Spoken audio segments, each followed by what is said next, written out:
Being a business owner, whether you are at the start of your journey, or as I like to call them, those fledglings at that 2, 3 year point, or an experienced, seasoned entrepreneur, the journey can be really, really lonely. You're often wearing lots of hats, searching for all the answers, taking yourself down a rabbit hole of information that you may or may not need, don't know you need, or didn't even know you needed. And it can be really hard work. That's why I invite my go-to experts to come and share with me their words of wisdom and golden nuggets. My name is Lindsay Burden, if we've not met before, and I'm an intuitive business coach, and I guide, inspire, and motivate my clients to create wildly successful businesses, but most importantly, a time-rich lifestyle. And today I get to talk to the wonderful Julia Cawte, founder of Communicate with Confidence. Good morning. How are you today? Good morning, Lindsay. I'm really well. I'm delighted to be here. Thank you for inviting me. You're most welcome. Now, Julia says, that's you, by the way, that you are fabulous at what you do. When you become equally fabulous at presenting and speaking confidently in front of others, you and your business can really fly. Julia offers coaching and training and mainly works with leaders in business. And we'll talk a bit more about leaders because that's quite a broad term and we might need to define that for people. But it is so exciting to have you here today. And I've known you a very long time. Not only that, but I have heard you present and speak, and I always come away with something that I didn't know. But Julie, before we sort of get into speaking and the importance and the fears and how to elevate your ability to speak confidently and get your message across, tell me a bit more about your journey. Yes, so it all started when I was a child, actually, a teenager. And I lived with my mum and stepdad, and he was one of these sergeant major types, and he had all these crazy rules and regulations. And the message that I received from him, more unconsciously at that time, was that I wasn't allowed to take up my space in the world or have a voice. And so that's actually one of the reasons why I do what I do, which is help people, find their voice and take up their space in the world. And then what also happened is I developed a very serious illness. And so I was very much invisible in the world. So for a very long time. So those things combined made me realize how important it is to take up our rightful space in the world. And so when I get the opportunity to do that, to be much more visible, whether that's coaching people, training people, or being on stage, because I still do drama work as well, then I love it. And the thing is, I help my clients relish that opportunity to be in the limelight too, whether they're nervous about it or whether they're not, but to really, really enjoy it. That's really resonated with me. And this is what I love about these conversations. I never know what's going to come up for me. But I think when we're at school and you're taught to behave and to conform and to be quiet. And we tell particularly girls, and I have a 14-year-old, don't be too loud. And that phrase that you used, your space in the world, that really resonated with me. And I think that I'm absolutely sure there'll be people listening that go, yeah, I don't feel that I've been given the opportunity to hold my space in the world. That's a really powerful message. Yeah, absolutely. Because not only have some people haven't been given the opportunity, and as you say, particularly girls, but also they then haven't given themselves permission to do that.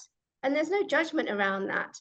But obviously, growing up, we're kind of told, we do what we're told generally. Yeah. We're told to be a good girl or a good boy, to be quiet and to get on with things and not make a fuss rather than go out in the world, be big and be bold, change the status quo, for example.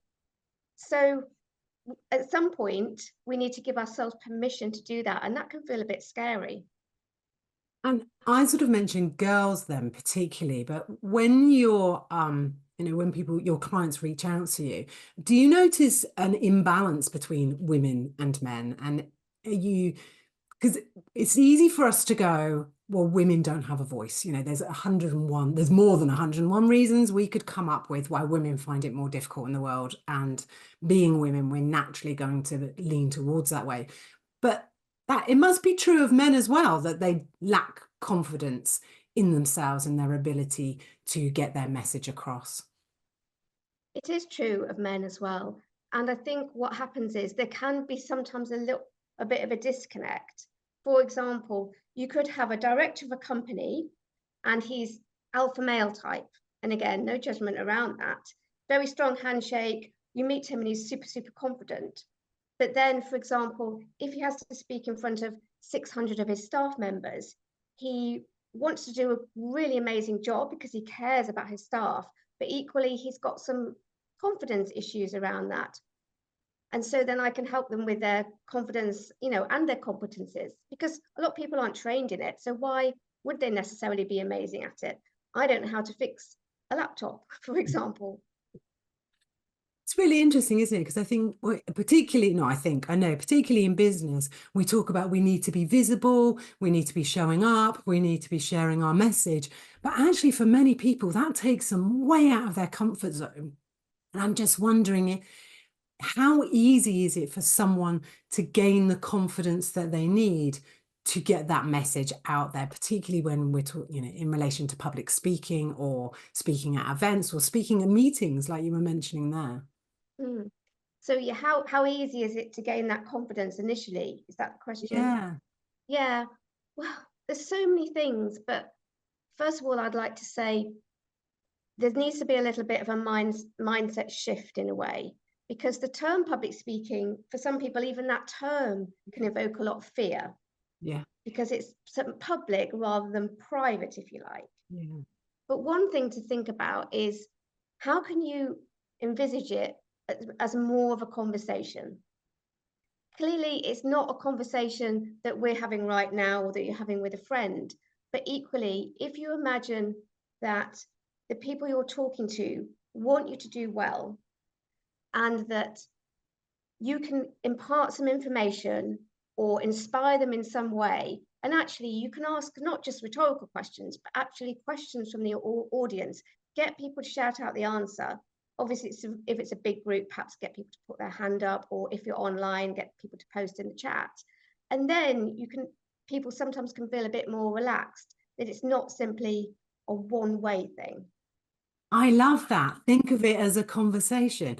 And you said something, that engagement in the audience. I remember back in 2020, that terrible year, I was asked to deliver, I think it was 4 webinars. And I'd never sort of used this webinar platform or anything. And I love to speak. I don't have any problem with speaking. That doesn't mean to say I'm any good at it, but I love that opportunity. But in this webinar, I couldn't see anyone. All I could see were my slides. And it really threw me. And I really struggled because I need to see people. I need to see their eyes or their nods or to see how they're engaging. I need to see how it's landing. And then that's really interesting, the way you've then positioned it for those that perhaps are not confident and just seeing it as a conversation. And that makes so much sense to me because I can't see people. When I couldn't see people, I was like, I don't know what's going on. So while I didn't realize it was a conversation, you've really explained that for me. And I hope anyone listening will start to change their mindset around speaking, because just from that piece, it's a conversation. And to go back to what you said about online not seeing the faces and seeing some, getting some visual feedback, I completely get it. That is challenging. I completely get that. It would throw me. I wouldn't really like it. Sometimes what people do is they put a little post-it note where they're right near where their camera is of their, favorite person, whether it's a crush on a film star or whether it's their husband or wife or partner. And then they can feel like they're relating to someone a little bit more. Someone shared that very similar tip to me recently when I was about recording my videos. I was like, I find it really hard because I'm not talking to anyone. And they said exactly the same thing. Well, they said, envisage the person, envisage who you want to speak to, who you want to connect with. And it's so true. So there will be people watching who, speaking fills them with dread. Do you have any tips for them to at least start to get over that confidence? Because I think I was alluding to it at the beginning. I don't think you can just go one day I'm not liking it and it's really awful, and the next day again, God, I'm brilliant at it. I think it feels like there has to be a journey involved. But if somebody's at the beginning of that journey, what are the things they can do so that they can more confidently speak and get their message across, even if it's in the smallest of ways? Yes, absolutely. What you said about the smallest of ways, that's the key. It's small steps. So for somebody, for example, speaking in front of a team meeting, speaking up at that meeting or chairing that meeting, for example, might feel a lot. It might feel like public speaking. For someone else, it doesn't. It's fine. It's well within their comfort zone and it feels really normal. So if, for example, in that situation, that feels a lot, there are a few things you can do. The first one is to ground yourself before you start speaking. And I'll say what I mean by that, because I work with people's energies, and energetically, we have an energy that flows around our body like this in a double helix pattern, and it goes from the ground to the sky. And so what happens when we get stressed or busy, we often lose the connection with the ground. When people say, oh, he or she's ungrounded, it is literally an energetic connection. As if you're plugging in your laptop, it's kind of on or off. So there's different ways to do that. If you're in front of people, one way you can do it is you can put your feet on the ground. I'm doing it now, but you obviously can't see my feet. You can put your feet on the ground and you can imagine roots going through the soles of your feet, through your shoes if you're wearing shoes, and then down deep, deep into the earth. And for a lot of people, that really, really helps. And at the same time, you can imagine a cord coming out the crown of your head, going through the ceiling and up into the sky. And that'll keep you aligned and keep the energetic connection going. And then what you can also do, you can take a breath from your lower belly. So a couple of deep breaths. They don't have to be really deep, but a lot of people, when I say to them, I want you to breathe in, it can be a bit counterintuitive. They can almost, if I can show you, they can almost draw their tummy in, and that doesn't help. It's actually relaxing the lower belly. I think they call it yogi belly. Yeah. And breathing from there, and that reduces some of the adrenaline response. That makes so much sense because when I go and speak, I always wear high-heeled shoes. And one of the reasons I do that is because it helps me to stand up straight and I bring my shoulders back. So when I take that breath, and that's, for me, that's my grounding piece. And that breath.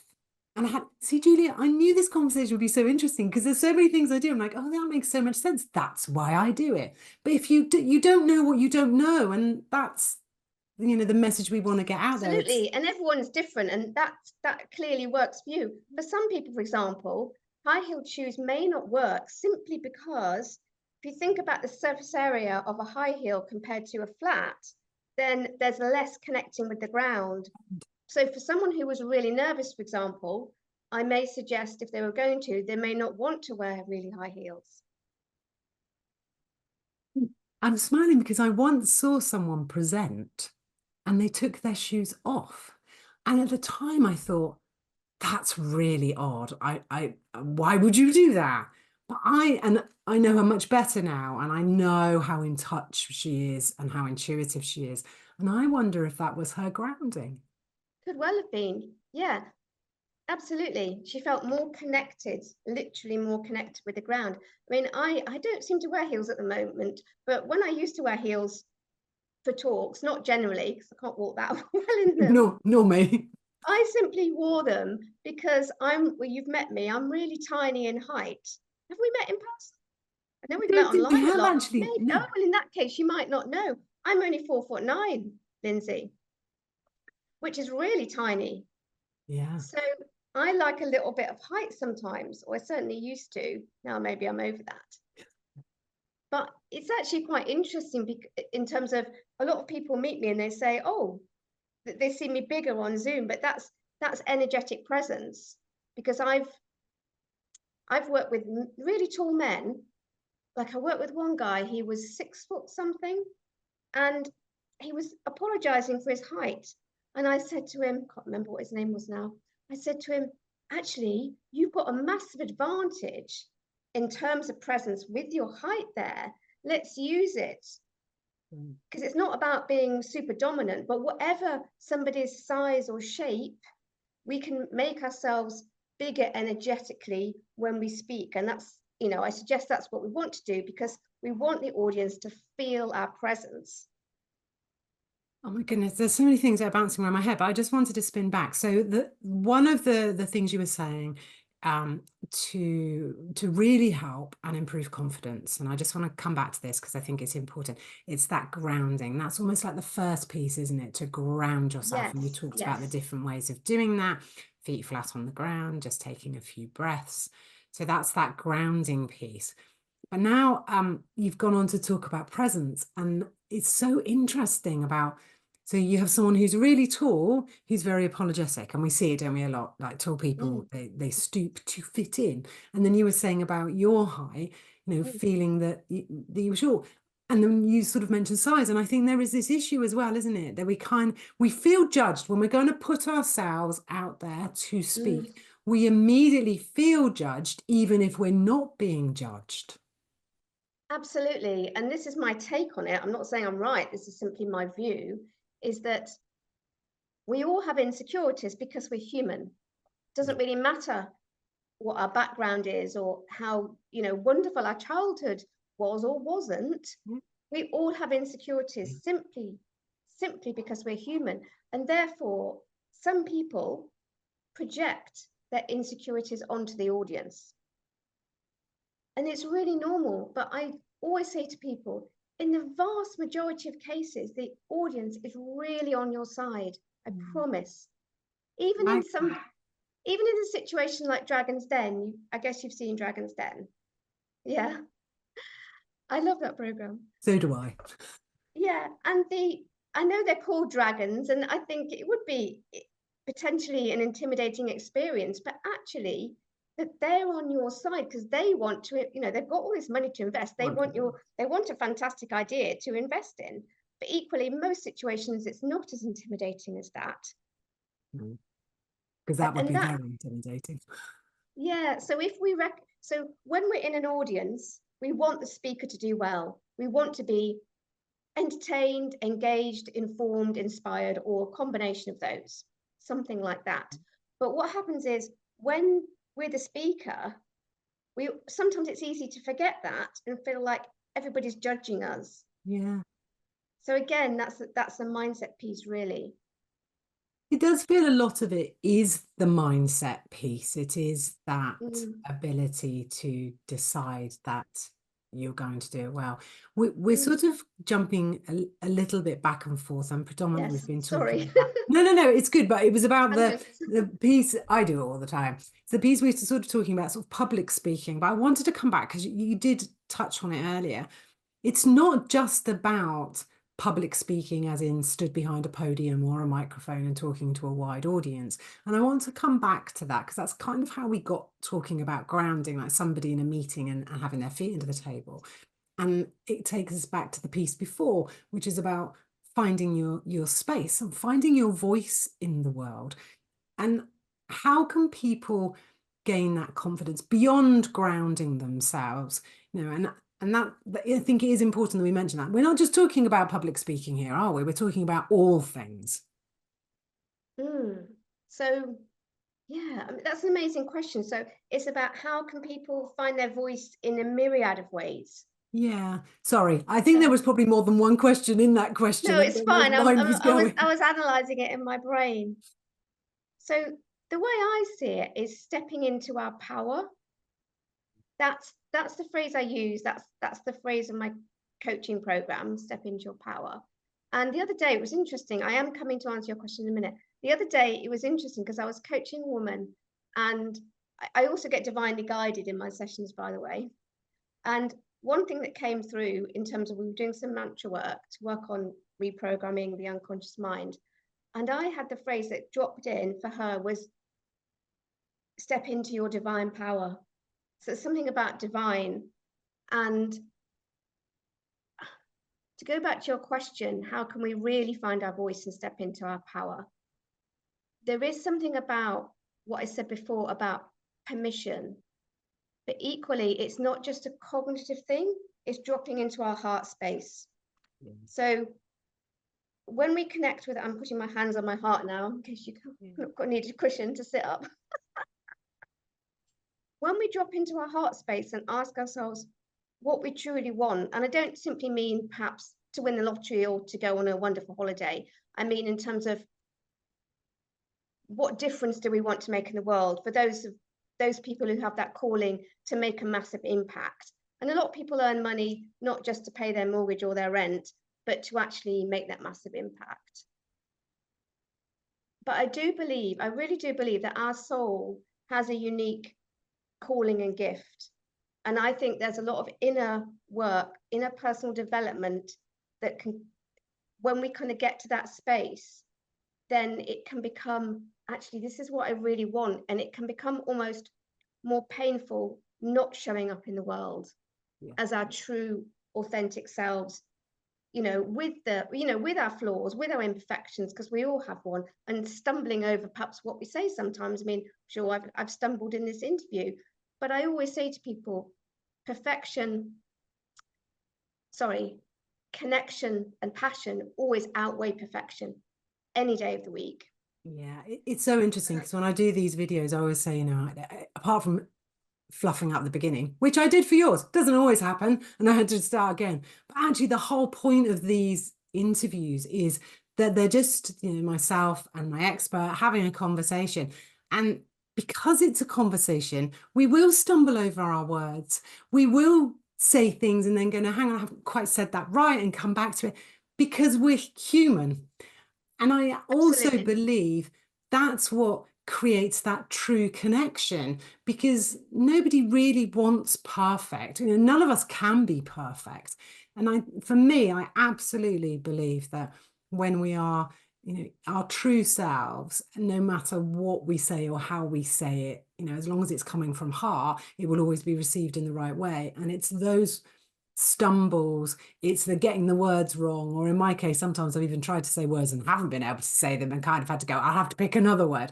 That's what makes us human, and that creates that connection, doesn't it? Yeah, it's definitely not about having some slick PowerPoint that does whizzy things. I don't even know how to do those. Because if you think about it, back in the day, amazing leaders, the iconic Martin Luther King, he didn't have PowerPoint or any other software.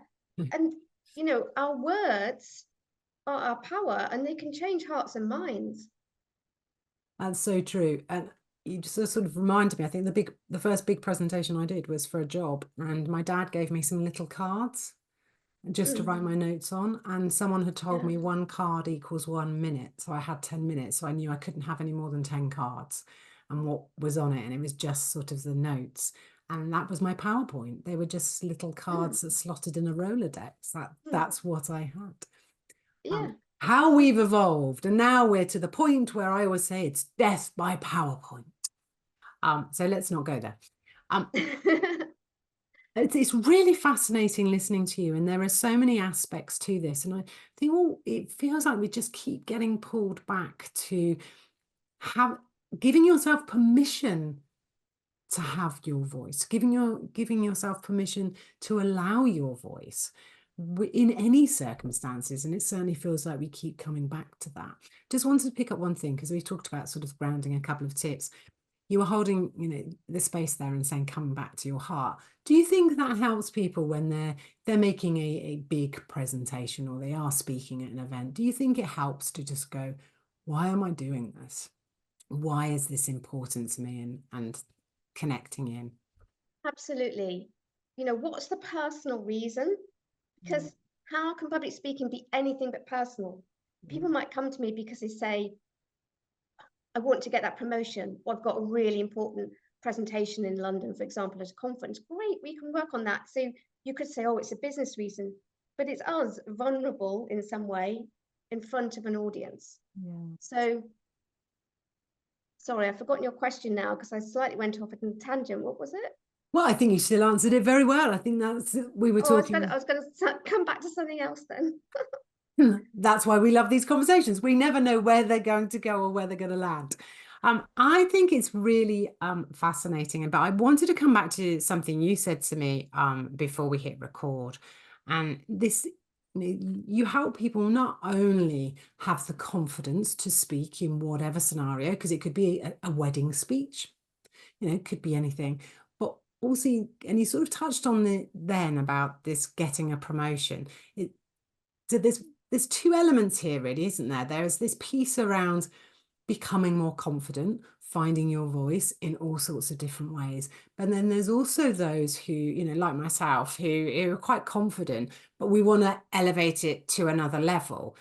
Perhaps I want to do a TED talk. I'm not sure I'd be allowed to mumble through a TED talk, and I think I'd probably get told off or lose. I don't really know how it works. Would I lose points for stumbling over words? I don't know. But that might be an elevation for me. And you work in both areas, don't you? Yeah, absolutely. And the two are connected. For example, I worked with somebody in the legal profession, and he said he felt very confident in the role that he was previously in as a lawyer, if you like. And then he was promoted to partner. So he was basically leading the whole team. And he said, because it's a new role, because he was stepping into that role, then he really needed to make sure that he had that authority and that gravitas, whilst maintaining good, professional, friendly working relationships. So yes, absolutely. Then there's a lot of competencies we can work on, which doesn't mean what we're generally doing is bad or wrong or anything like that. But especially if, as you said, especially if someone's got a TED talk, they've got a really important keynote talk at a conference, and they want to elevate their position, to be a thought leader or something like that, then I always say to people, in these situations, you need to think about a return on investment and spend some time on these things, because that's your showcase to the world. If that's your showcase to the world, and it doesn't necessarily have to be completely scripted, but it's worth, choosing the words with care, thinking about what do I really want to get out of this person? Oh, this is what I was going to say earlier. What do the audience really want to get out of it? How can I make it really interesting? That's the thing. A lot of people have said to me, some of these conference presentations are not that interesting. And that's not people's fault if they haven't been trained to do it. So it's about taking some time to invest in, making sure that it pops, really. You shared with us some really wonderful insights, and I sometimes think the insights are far more powerful than the actual sort of tips of what you can do. But is there anything else that you think would really help people if they were starting out on this journey, whatever that journey is in relation to speaking? Let's not say public speaking, let's just use speaking. And we definitely talked about grounding. We've talked about purpose and connection, and you shared some really great ways of thinking about the audience and what do they want and what do you want. But is there anything else that people can do? I mean, I keep coming back and you haven't said it, but I'm wondering if it's just too obvious. It's like prepare. The amount of times, people come up and you think, I don't think they've done any preparation at all because they've lost their train of thought, etc. Maybe I'm thinking of some politicians. I'm saying nothing. We could have another podcast on politicians, I'm sure. Oh, that would be awesome. And they're trained, they're trained in their public speaking. They're trained in their movements sort of to do this because they're in front of the camera. But then I think they come across as quite wooden and stiff sometimes. Well, I overheard one politician, I can't remember who it was, and this is going off on a tangent, but I thought it was fascinating. They're trained to answer a question with a question. Yeah, and avoid the question if they don't want to answer it, if it doesn't suit their agenda. It doesn't suit them at all. Yes. Yeah, so going back to your question, not the politicians bit. What else can people do who are starting out on this journey? So have a think about language, because sometimes what can happen is that when people are doing something more formal, say a formal presentation in their workplace, then what they write, because the way we write is very different to the way we speak. And sometimes people can use formal language and it doesn't directly translate to be relatable in front of their audience. So that's well, I want to say a bit more about language. So avoid jargon, what I call business speak. Yeah. And you kind of know, or sometimes we're too close to it to know, because if we're in that world, it's really normal for us. So you might need to get, say, someone not in your organization to check it over for you. But equally, and then I'll say, okay, use ordinary words, but there's a caveat around that. When I say ordinary, what I mean by that is ordinary everyday language can be extraordinary. For example, say somebody was doing a business pitch to win some more business, and they said at the end something like, thank you for listening. Please get in touch if you want some more information. You might say, that's fine. But actually, how would it feel differently, energetically, to receive this from the person? We would be delighted to help you on this project, for example. When you were saying the first piece, I had a feeling I knew where you were going, and I was, and I'm doing a presentation in November, or a workshop. Anyway, I'm on a stage, and I love that. So thank you. I shall be rewriting the ending because it's that invitation. It's that we would love to support, help, and I love that. That's a really good tip. Yeah, and may I expand on that a little? Yeah.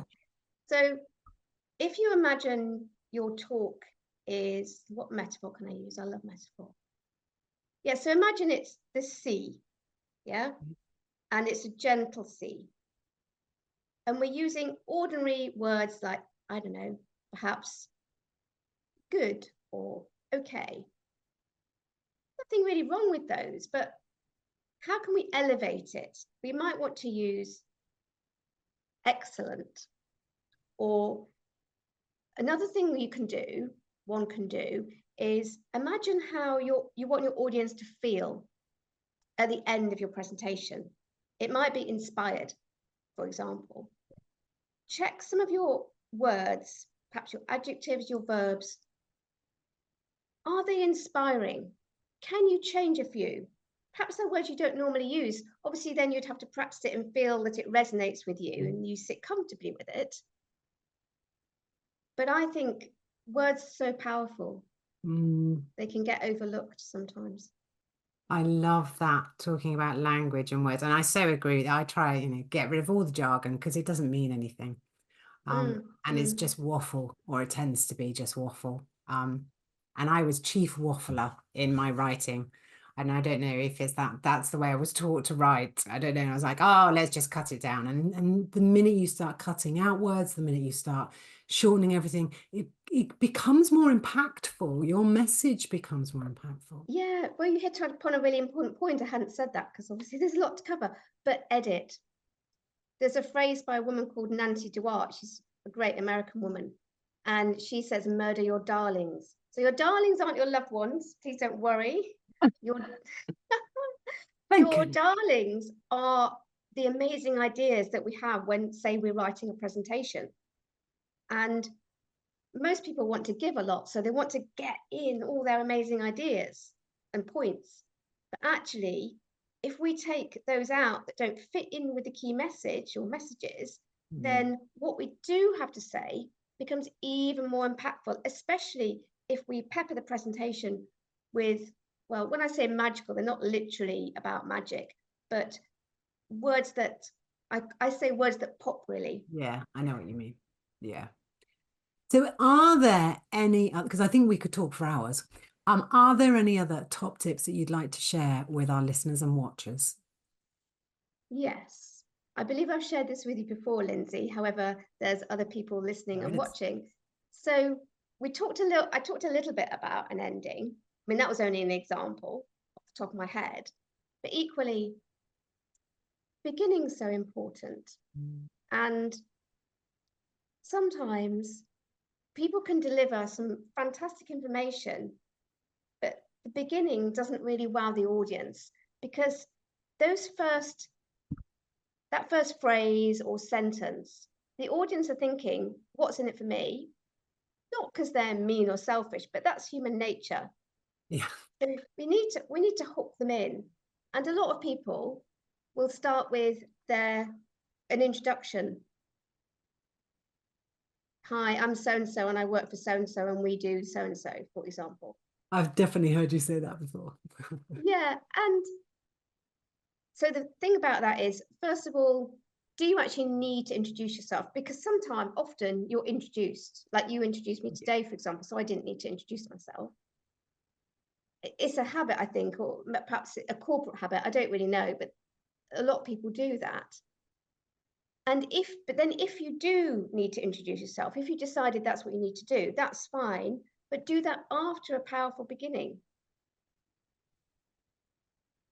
A powerful beginning. Furiously noting down these things. A powerful beginning could be lots of things. It could be a question. Did you know that? Something that's really relevant to the audience in your message. Or it could be a quote. I wonder actually if that has come about from this thing where we all go networking, and so we deliver our pitches and we all start with "my name is."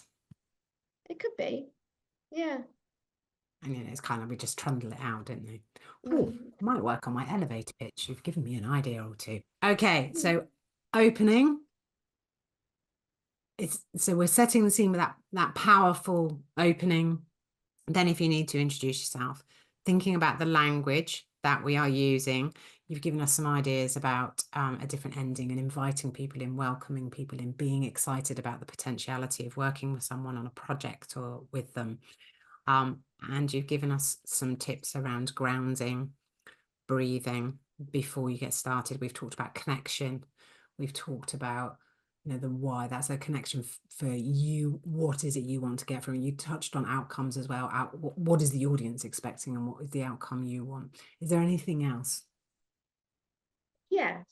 One thing that comes to mind is to be specific sometimes. So everyone's heard a great way to connect with your audience is to tell a story or anecdote or two, which is absolutely right. Because our brains are hardwired for stories. That's how we survived. However, to make those stories really engaging, it's to paint this picture. Think about being specific. Let's see if I can think of an example off the top of my head. Say you were describing a morning, for example, because it was relevant to, I don't know, perhaps you work for a company, you designed a piece of clothing to keep you warm in winter, let's just say. Don't know where that came from, seeing as it's an amazing hot day, but we'll go with that, shall we? So you want to describe perhaps at, I don't know, at 7:30 in the morning, the light peeps in through the curtains. I can hear the rain falling on the window. My wife's boiling the kettle, or I can hear the kids crying or screaming, for example. So then the audience have a picture, that I get up, I take off my pajamas and I try on these new, whatever the piece of clothing is, so that it comes to life, rather than imagine in winter, these will keep you warm when you get up. I'm with you. That, in fact, the jumper on probably the hottest day of the year was a very good analogy.